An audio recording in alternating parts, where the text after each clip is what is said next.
Okay, this is the second problem, number 2 of page 177.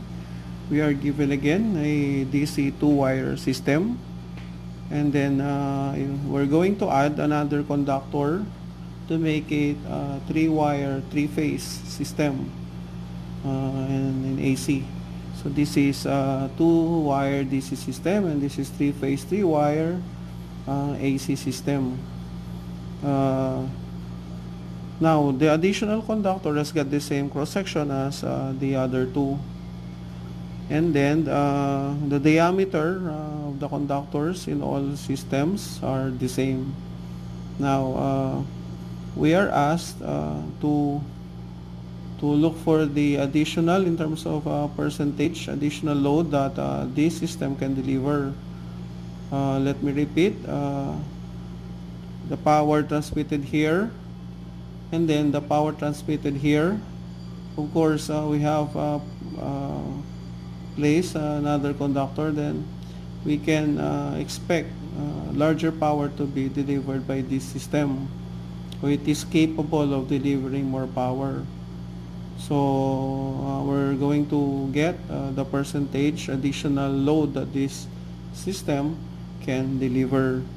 So the same voltage per conductor, and then of course the same resistance per conductor, the same resistance since they are the same material. The conductors are the same material.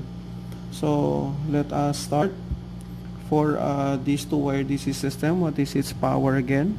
Power is V1, or simply V. Simply V, because they got the same. V1 equals V2, so simply V times I1. Right, and for this, what is the power here? This is power 1, and this is power 2. And the power here is square root of 3 times the voltage and then the I2. Now, there should be a power factor, but in the problem it says power factor is unity. Okay, so we have the powers, and then how about the losses? So W1 is 2I1 squared R. Now they have the same resistance per conductor. That's the assumption, because we're getting the variance in power. So W2 therefore here is 3I2 squared R. Okay. Now, it says there in the problem, percentage power loss is the same. So, what is the percentage power loss? So, we have to divide W1 over P1. So, this is equivalent. So, 2I1 squared times R divided by V and then I1. So square and then I1 will cancel. What do we have here? So we have 2I1 times R divided by V. And how about on the other side? What is W2 over P2? Percentage power loss. So what do we have? 3 I2 square times R, and then in the denominator square root of 3, and then V, and then I2. I2 will cancel. So what do we have now? 3 I2 R divided by square root of 3 times V. Okay, and then they are equal. It says they are equal. So let us equate the two. So these two. So what do we have? 2I1 R divided by V equals 3 I2 R divided by square root of 3 V. Cancel the V. and then the R. So we have now a relationship between I1 and I2. And here, this is, simplifying this becomes I2 equals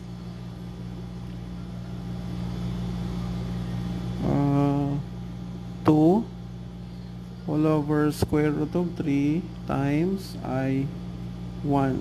So we got the relationship between I2 and I1.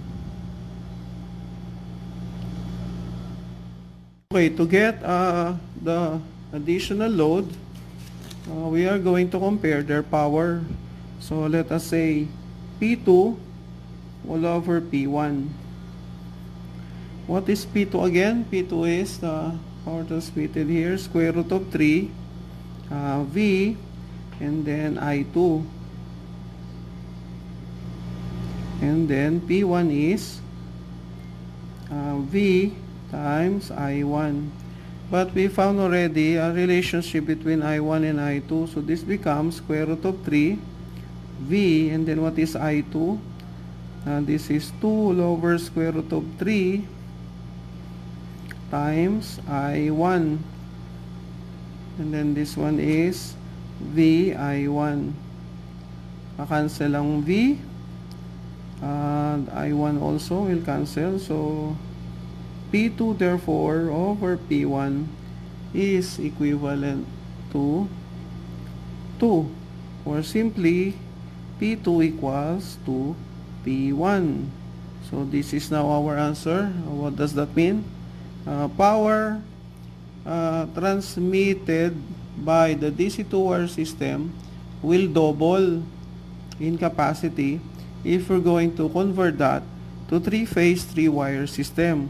So additional load is 100%.